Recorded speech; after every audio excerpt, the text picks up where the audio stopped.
सुप्रभात सभी को।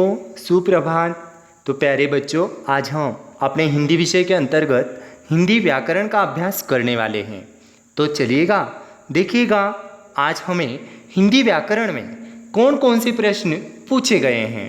तो वो हैं मुहावरे। मुहावरे यानी क्या, मुहावरों का वाक्य में प्रयोग कैसे करना है, मुहावरों का अर्थ कैसे लिखना है और अर्थ बताते हुए मुहावरों का उचित वाक्यों में प्रयोग किस तरह करना है, इसका सुंदर वर्णन अपने मुहावरे इस अध्याय के अंतर्गत आज के तासिका में हम देख रहे हैं। तो चलो शुरुआत करते हैं हिंदी मुहावरों को।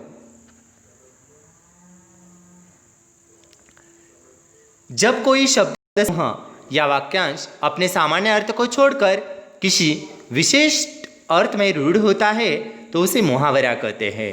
जैसे अपनी खिचड़ी अलग पकाना का सामान्य अर्थ है कोई व्यक्ति अपनी खिचड़ी या अपना भोजन दूसरे लोगों से अलग रहकर पकाता है, परंतु इससे निकलने वाला लाक्षणिक अर्थ है वह सबके साथ मिलजुल कर नहीं रहता।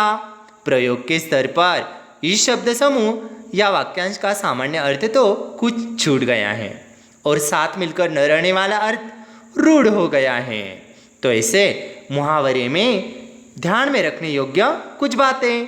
मुहावरे के निर्माण में लक्षणा, व्यंजना तथा अलंकारों की प्रमुख भूमिका रहती है। मुहावरों में आने वाले शब्दों का सामान्य अर्थ ग्रहण नहीं किया जाता, बल्कि लक्षणा, व्यंजना तथा अलंकारिक चमत्कारजन्य अर्थ ग्रहण किया जाता है। मुहावरों के प्रयोग से भाषा में सरलता एवं चित्रात्मकता आती है। मुहावरेदार भाषा रोचक, प्रवाहपूर्ण, गतिशील एवं कलात्मक हो जाती है। मुहावरे के निर्माण में लोक मान्यताओं तथा लोक विश्वासों की प्रमुख भूमिका रहती है। अधिकांश मुहावरों का निर्माण प्राय शारीरिक चेष्टाओं, अस्पष्ट ध्वनियों, कहावतों तथा भाषा के विलक्षण प्रयोगों के आधार पर होता है। तो चलो आज के तासिका में देखते हैं कुछ विभिन्न प्रकार के मुहावरे। अंग अंग मुस्काना। अंग अंग मुस्काना, इसका अर्थ हमें दिया है अति प्रसन्न होना। पत्नी की नौकरी की खबर सुनकर उसका अंग अंग मुस्काने लगा। मुहावरा अंग अंग ढीला होना, अर्थ बहुत थक जाना। वाक्य फैक्ट्री में मदन को इतनी कड़ी मेहनत करनी पड़ती है कि शाम तक उसका अंग अंग ढीला होता है। अगला मुहावरा अंगारे उगलना। क्रोध में कठोर वचन बोलना। क्यों अंगारे उगल रहे हो, इतना बड़ा नुकसान किया है क्या मैंने। अंधे की लाठी यानी एकमात्र सहारा। बड़े भाई की अचानक मृत्यु के बाद अब तो मदन ही अपने माता पिताजी की अंधे की लाठी हैं। अंधे के हाथ बटेर लगना, अयोग्य व्यक्ति को कोई कीमती वस्तु मिल जाना। अंधेरे घर का उजाला, एकलौता पुत्र। बूढ़े शाम के बेटे की मृत्यु हो गई थी पर अब उसके पोते का जन्म हुआ, अब तो वही अंधेरे का उजाला है ना। अंगूठा दिखाना, समय पड़ने पर मना कर देना।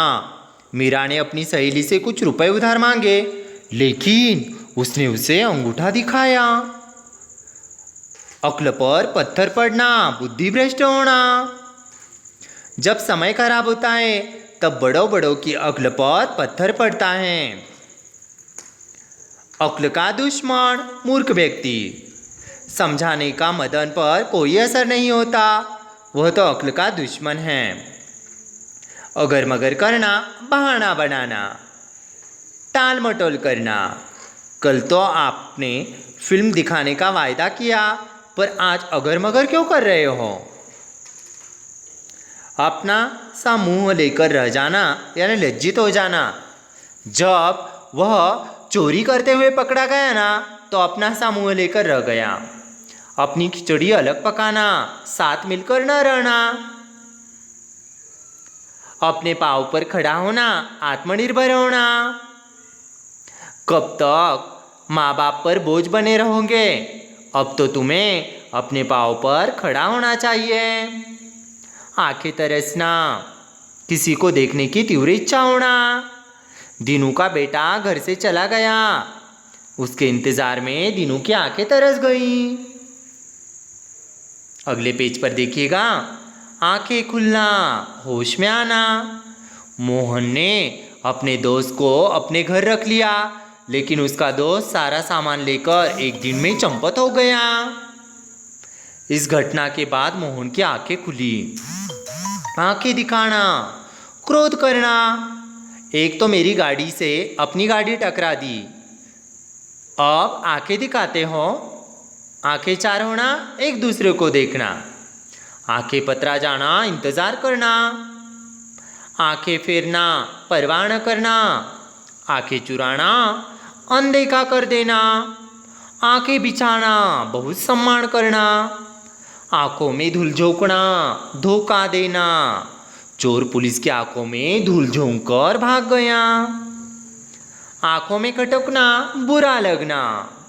आंखों पर पर्दा पड़ना, अच्छा बुरा, भला बुरा न समझना। आंखों का तारा बहुत प्यारा। अच्छे बच्चे अपने माँ बाप के आंखों का तारा होते हैं। आंचल पसारना, प्रार्थना करना। इंसान के आगे क्या आंचल पसारना, भगवान पर भरोसा क्यों नहीं करते हो। आकाश से बातें, बहुत ऊंचाई होना। आकाश पाताल एक करना, बहुत परिश्रम करना। व्यापार में व्यक्ति को आकाश पाताल एक करना पड़ता है, तब जाकर सफलता कदम चूमती है। आसमान पर चढ़ना, बहुत अभिमान करना। कंसल साहब ने बेईमानी से पैसा क्या कमा लिया, उनका दिमाग आसमान पर चढ़ गया। आसमान सिर पर उठाना, बहुत शोर करना। मैच में रेफरी ने गलत गोल क्या दे दिया, दर्शकों ने पूरे मैदान को सिर पर ही उठा लिया। आड़े हाथों लेना, खरी खोटी सुनना, बुरा भला कहना। कक्षा में अक्सर देर से आने के कारण आज तो प्रिंसिपल ने उसे आड़े हाथों लिया। आपे से बाहर होना, क्रोध में सुध-बुध तक खो देना। तुम छोटी छोटी बात पर आपे से बाहर मत हुआ करो, अच्छा नहीं लगता। यानी बच्चों, ये हमने देखे हैं आज की तासिका में हिंदी मुहावरे, मुहावरों का अर्थ और मुहावरों का वाक्यों में प्रयोग कैसे करना है। परीक्षा में हमें पूछा जाता है, मुहावरे दिए जाते हैं और प्रश्न पूछा जाता है। निम्नलिखित मुहावरों का अर्थ बताकर वाक्यों में प्रयोग कीजिए। तब हमें सर्वप्रथम मुहावरों का अर्थ लिखना है और उचित वाक्यों में उनका प्रयोग करना है और अच्छे से अच्छे अंक प्राप्त करने हैं। तो उम्मीद करता हूँ सभी छात्र और छात्राएं मुहावरों को समझ गए होंगे। अगली तासिका में हम अगला अध्याय लेकर आते हैं। धन्यवाद सभी को, धन्यवाद।